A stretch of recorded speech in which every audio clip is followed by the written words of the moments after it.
Let's talk about 5 traits of obsessive compulsive personality disorder, the pros and the cons. Come on.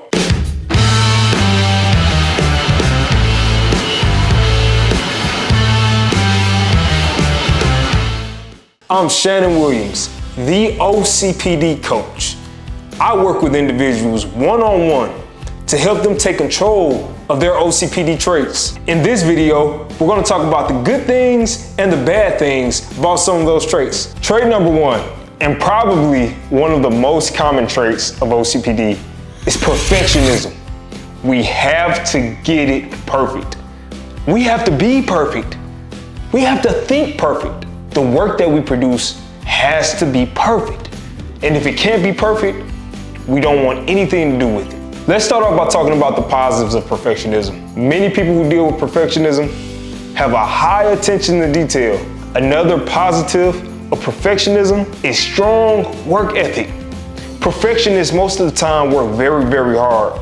Sometimes this leads to workaholism because you want to make sure that everything is perfect and you don't want to leave any stone unturned, which leads us to the negatives of perfectionism. Perfection is a very, very hard thing, sometimes even impossible thing to obtain.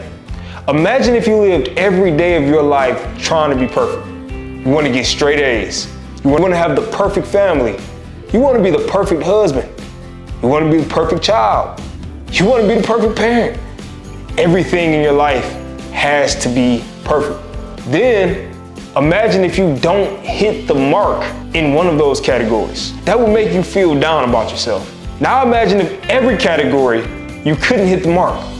Imagine how that would feel. That opens up the door for the chronic dissatisfaction that having a perfectionism mindset can bring you. If you're always striving for something that's impossible to hit, you'll never feel satisfied. This also can lead into a difficulty delegating tasks.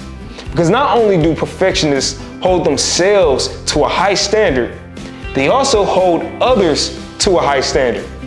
This, most of the time, is unfair because you have unrealistic expectations for what you want. Many times, it's undefined. So the unrealistic, unfair, and unclear expectations make it very hard for someone with OCPD to delegate.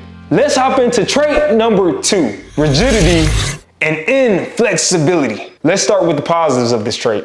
This can help someone live a very predictable and stable life. Your life becomes more of a process. You know what time you're going to do things. You know how much money you're willing to spend on things. You make sure everything is in line for the future. For some people, this might be too much. But for people with OCPD, this is a must. We must have structure and stability in our lives. Another positive related to this trait is consistency. With the predictability comes consistency. Once you know someone is always going to be there, they're always going to be available, they're always going to get the work done, they become reliable. So these are positive side effects of this trait. But now we've got to talk about the negatives. This rigidity and inflexibility can make it very, very hard for us to deal with change. We love the consistency of things. It's an ebb and flow. I know how every day is going to go. I know how every week is going to go. And then something comes and disrupts, shakes up your whole life. How do you cope with that? What do you do next? These are just some of the thoughts that might pop into your head when you're dealing with inflexibility and rigidity. In addition to this, relationships can suffer. You might have a partner, and your partner is the type of person that loves to have fun. They love to spend money. They love to be adventurous. They love to wake up every day with no plan, and then by the middle of the day, have something brand new that you all can do together. I wake up each day and structure my day out. I have a loose idea in my head of everything I want to accomplish in a day. A partner that I just described will have a very hard time dealing with me, and I will have a very hard time dealing with them. This is why it is imperative that we get a clear understanding of how relationships are going to be structured. How do we ensure that our expectations are being met and neither party is overextending themselves or boxing themselves in? The next trait is overconsciousness. Some of the positives are dependability and reliability. This is the trait that makes me want to stick to my word. If I tell somebody I'm going to do something, I have to do it because I'm holding myself to my own moral standard. Which leads into the next positive, which is a strong sense of duty. This is what actually guides a lot of our decisions. We typically don't just do things because we want to do it. We do things because we feel that we should do it. My wife, my son, and I went to a clothing store a few weeks ago. There was a lady right behind us who had two to 4-year-olds in a shopping cart, as well as a super young baby in her arms.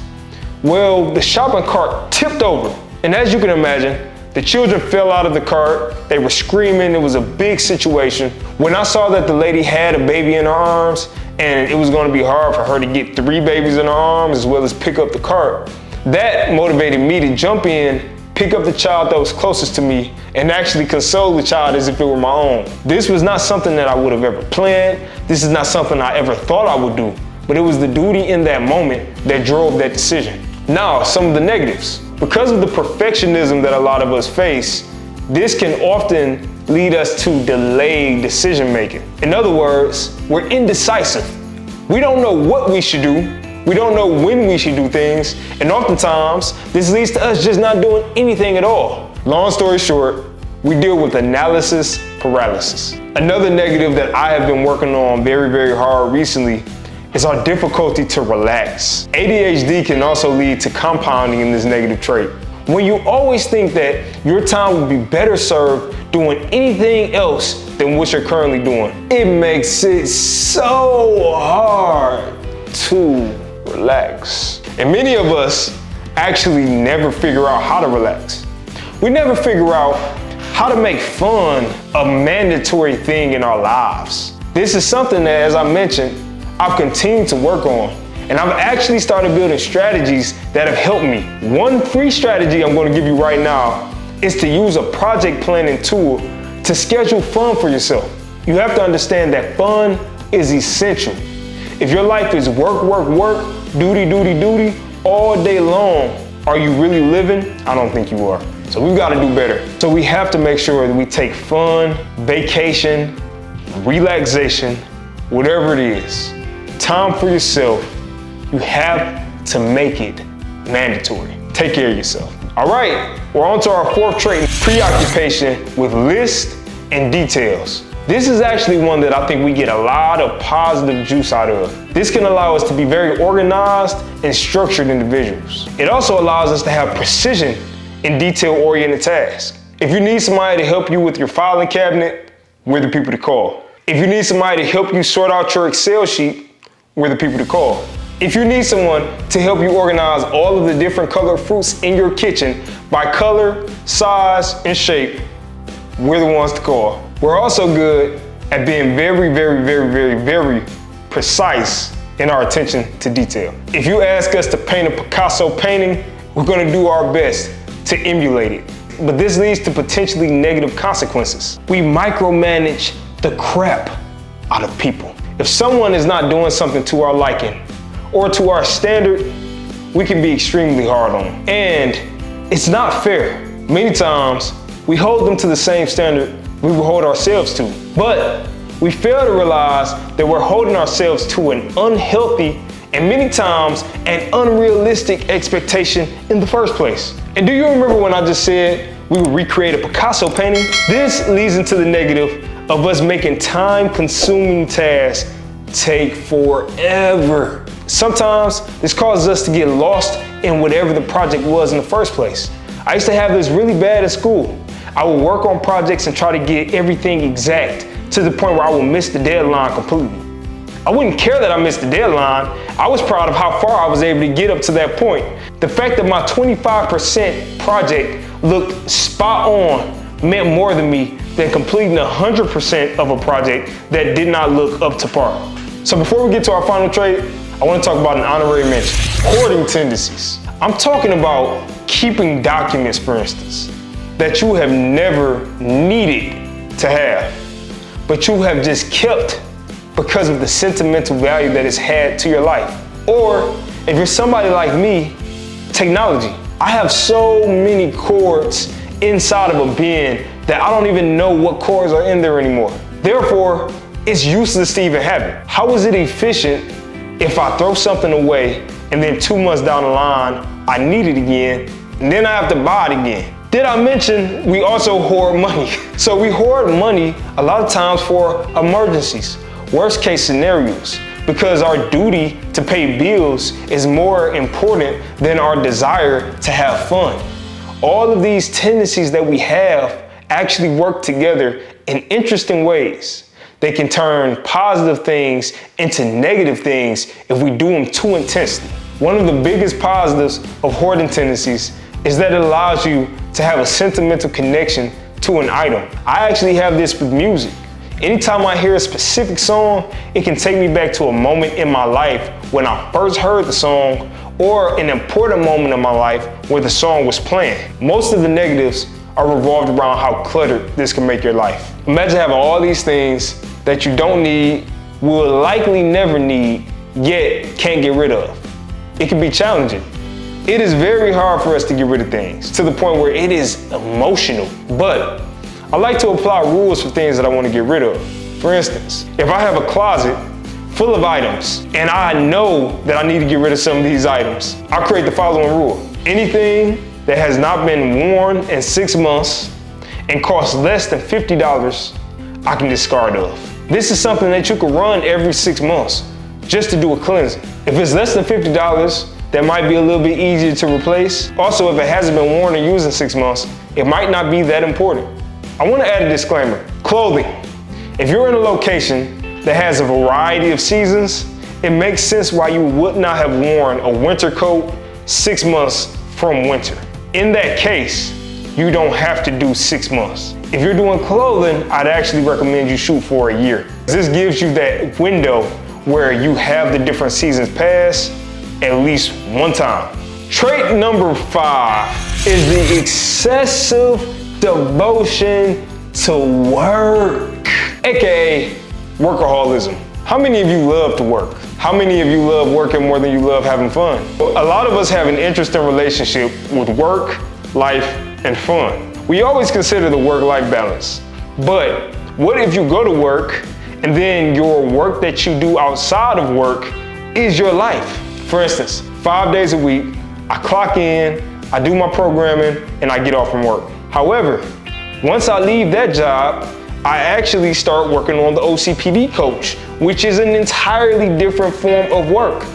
In the past, I would have considered this to be fun, something that was a hobby getting started. But I've come to understand that I am doing work. I have to create videos, I have to create websites, I have to create applications, I'm meeting with clients, I'm writing up curriculums, I'm doing all types of work. So just because I'm not getting paid by a big organization to do it, does not mean it's not work. There are some positives to having a great devotion to work though. For instance, high productivity. People who work hard, a lot of times get great results. These great results can be promotions, raises, awards, all different types of opportunities can come from putting in great amounts of work. But we have to make sure we don't overdo it. As I mentioned, some of the negatives revolve around work-life balance. If I was by myself and I just wanted to work all day long, even though that's not healthy, it would not be as bad as if I had a family, which I do, and I'm still trying to live that same lifestyle. Now, I can never go out to eat with my wife. I don't have time to play Spider-Man with my son. Now, I don't have time to go to church and really just enjoy being in church. These are just some of the areas in my life that would suffer if I kept that same work mentality. In addition, you really do run the risk of burning out. If you've never burnt out before, kudos. But if you keep at the pace of constant, crazy amounts of work, you will burn out. And the burnout is not fun. A lot of times, burnout can cause emotional distress as well as physical stress to your body. You might lose all motivation to work on something. You might lose motivation to go to work, and then you need a vacation. You might start having physical pain because you sat at a desk for way too long and now your back is aching you, or you're developing carpal tunnel syndrome because you've been typing away for way too long. These are just some of the risks that come with burnout. So you gotta be careful and you've gotta take care of yourself. Next, I want to give you some steps you can take if you think that you might have OCPD or you know someone who's dealing with OCPD potentially. Before that, I wanted to let you know that you can go to theocpdcoach.com/resources. This website includes some of these videos, and it also includes documents that you could print out and use in your walk with OCPD. If you have been dealing with some of these traits that I listed and you want to figure out how you can better your life, try these steps. Get an official diagnosis. Before we start treating it as OCPD, you should make sure that's what you have. Once you've gotten the official diagnosis, I recommend doing research and reflection. Think about how having OCPD has impacted your life. Have you made mistakes? Have you been too rigid? Have you tried to be too perfect? What opportunities in your life have you missed out on because you've been dealing with OCPD? What opportunities can you chase in your life now that you know you have OCPD? Also, start doing research. Get a good understanding of all of these traits. Understand how your brain ticks. Reach out to me if you need anything. I'm always here as a resource. Next, identify your strengths. As I highlighted in this video, there are pros and cons to all of these traits. If you can utilize the positives while simultaneously making the negatives obsolete, you will realize that you can really make your OCPD a superpower. The next thing is to acknowledge areas for growth. You've probably seen in your life that there are things that you might want to change, things that could be better. Figure out what these things are. Then come up with a plan to make it better. Finally, seek help when needed. You don't have to walk this journey alone. You have the OCPD support group on Facebook. That's a bunch of people with OCPD. You have therapists. Although it might be hard to find an OCPD therapist, I'm sure there are therapists who specialize in helping people with OCPD. And you also have me, the OCPD coach. I'll be dropping videos on here, and I'm also available for one-on-one coaching. If you're interested in using your OCPD to your advantage, reach out to me at theocpdcoach.com. There's a button that you can hit which leads you to a form. Once you fill out that form, I'll be notified, I'll reach out, we'll talk for a full hour, 100% for free, and talk about what goals you want to hit in life. After that, I'll build out a curriculum just for you, and we'll figure out what 6-week program works best to hit your goals. If you want to stay updated on any videos I release or any other content that I post, make sure you follow me on Facebook, TikTok, and subscribe on YouTube at The OCPD Coach. Thank you for watching, and keep fighting for your life.